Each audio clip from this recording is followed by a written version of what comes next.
Hi, it's Congresswoman Jan Schakowsky, and I'm back with my plans and pans.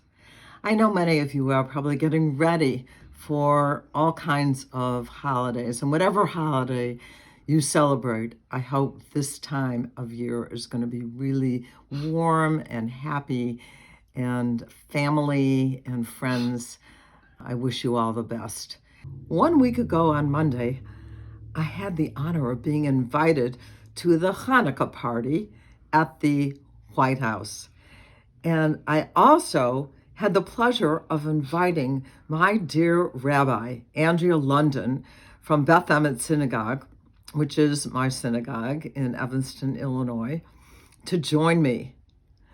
But I think the highlight for us was that after the ceremony and lighting of candles, and even though it was in advance of Hanukkah, the president came by and said hello to many people and actually took a selfie with my rabbi's phone and took a picture of him and my rabbi and me, which she now has sent to the congregation. And it was really a treat to be able to be there with him and wish him a happy holiday. Last Friday in Washington, it was imperative by midnight that night that we passed the budget. Otherwise, there would have been a government shutdown. We've experienced that before. And when it happens, hundreds of thousands of employees of the government don't get paid. That doesn't mean that they don't have to keep working, but they will not get paid. And that means people in the military. It means people who work at the airlines, including TSA and the air traffic controllers. It means so many millions of people won't get a paycheck. So it was essential that we do that. And I was on pins and needles hoping that we were going to get it done. So finally, there was a final agreement.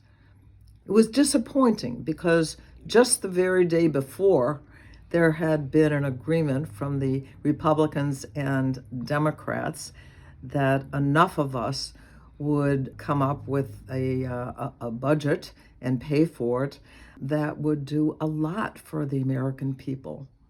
But sorry to say that President Trump and Elon Musk decided, oh no, we were spending too much money. We couldn't spend that much money.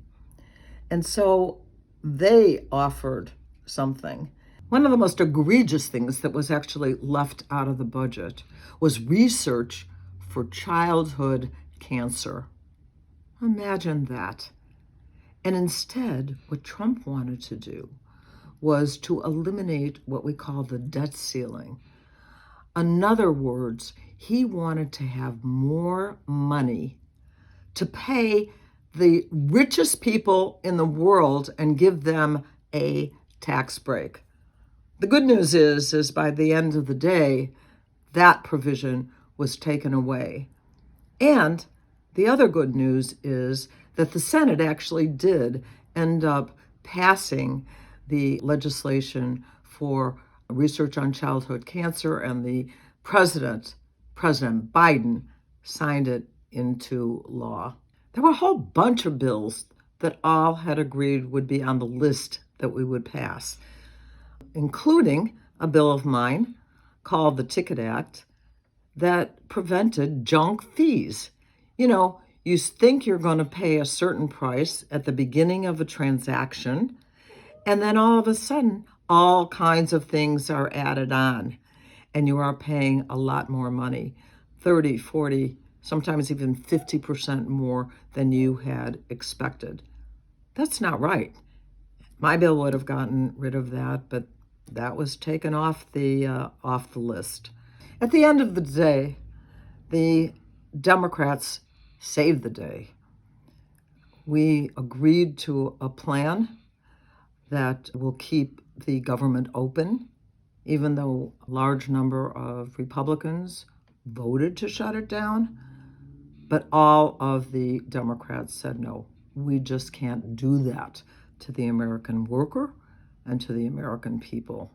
Another important bill that we had to vote on before we left Washington last week was the National Defense Authorization Act.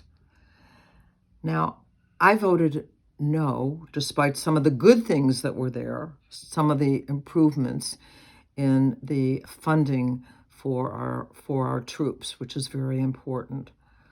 But I simply couldn't because, for one, it offered several billions of dollars more to defense spending, something that we did not need. The NDAA said that there would be no gender-affirming care for members of the military or their families.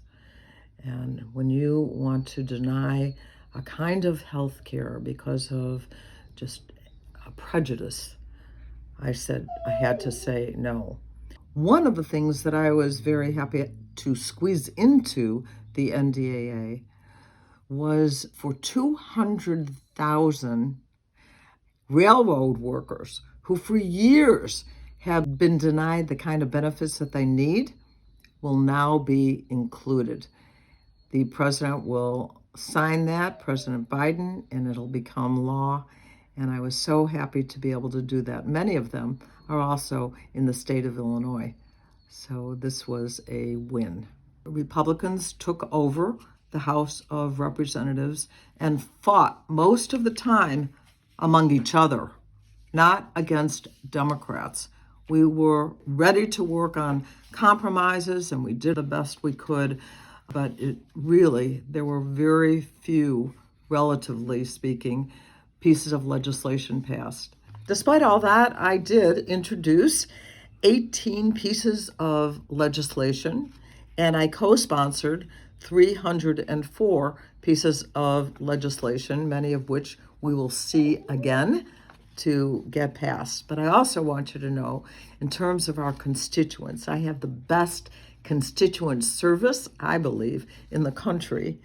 And we were able to return $1.4 million, either return $1.4 million or save among that $1.4 million for our constituents in the 9th District.